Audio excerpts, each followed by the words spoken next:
ଜୋରେ କହ।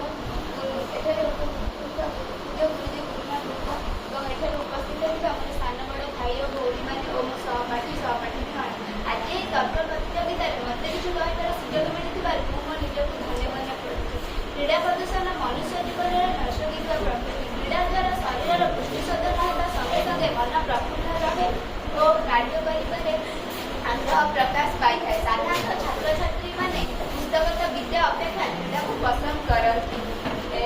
କରାଟି, ମୁଷ୍ଟିଯୁଦ୍ଧ, ମଲ୍ଲଯୁଦ୍ଧ ଇତ୍ୟାଦି କ୍ରୀଡ଼ାର ମୁଖ୍ୟ ପ୍ରବର୍ତ୍ତନ ଅଙ୍ଗ ବିଶେଷ ରୂପେ କାର୍ଯ୍ୟକାରୀ ହୋଇପାରିଛି। କ୍ରୀଡ଼ା ଦୁଇ ପ୍ରକାର ତଥା ବାହ୍ୟ କ୍ରୀଡ଼ା ଓ ଅନ୍ତଃ କ୍ରୀଡ଼ା। ମୁକ୍ତ ଆକାଶ ତଳେ ଖେଳିବାକୁ ବାହ୍ୟ କ୍ରୀଡ଼ା କୁହାଯାଏ। ଏହାଦ୍ୱାରା ମାଂସପେଶୀ ଟାଣ ହୁଏ ଓ ରକ୍ତ ସଞ୍ଚାଳନ ସ୍ୱାଭାବିକ ଭାବରେ ହୋଇଥାଏ। ଘରେ ବସି ଖେଳିବାକୁ ଅନ୍ତଃ କ୍ରୀଡ଼ା କୁହାଯାଏ। ଏହାଦ୍ୱାରା ବୁଦ୍ଧି ପ୍ରୟୋଗ ହୋଇଥାଏ, ଯଥା ଲୁଡୁ, ଚେସ୍, କ୍ୟାରମ୍ ଇତ୍ୟାଦି। ଯେପରି ପୁସ୍ତକଗତ ବିଦ୍ୟା ମନୁଷ୍ୟ ଜୀବନରେ ଆଗକୁ ନେବାକୁ ପ୍ରେରକ ସାଜିଥାଏ, ସେହିପରି କ୍ରୀଡ଼ା ରୋଜଗାରର ଏକ ମାଧ୍ୟମ। କ୍ରିକେଟ, ହକି, ଫୁଟବଲ, ବାସ୍କେଟବଲ, ଲକ୍ଷ୍ୟଭେଦ ଇତ୍ୟାଦି ଜାତୀୟ ଓ ଆନ୍ତର୍ଜାତିକ ସ୍ତରରେ ଏକ ବିଶେଷ ଭୂମିକା ଗ୍ରହଣ କରିଛି।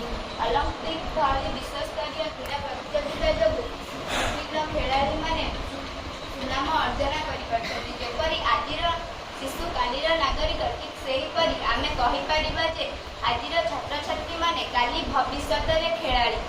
ଯେପରି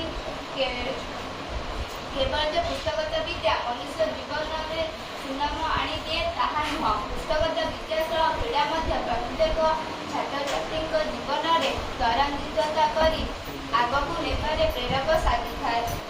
ସହନଶୀଳତା, ଉପଯୋଗିତା ଓ ଶୃଙ୍ଖଳା ଓ କାର୍ଯ୍ୟ କରିବାର ଉତ୍ସ ଇତ୍ୟାଦି କ୍ରୀଡ଼ାରୁ ପାଇଥାନ୍ତି। ଏଣୁ ପ୍ରତ୍ୟେକ ବିଦ୍ୟାଳୟରେ କ୍ରୀଡ଼ା ପ୍ରତିଯୋଗିତା କରିବା ଉଚିତ। ଏତିକି କହି ମୁଁ ବକ୍ତବ୍ୟ ଶେଷ କରୁଛି। ଜୟ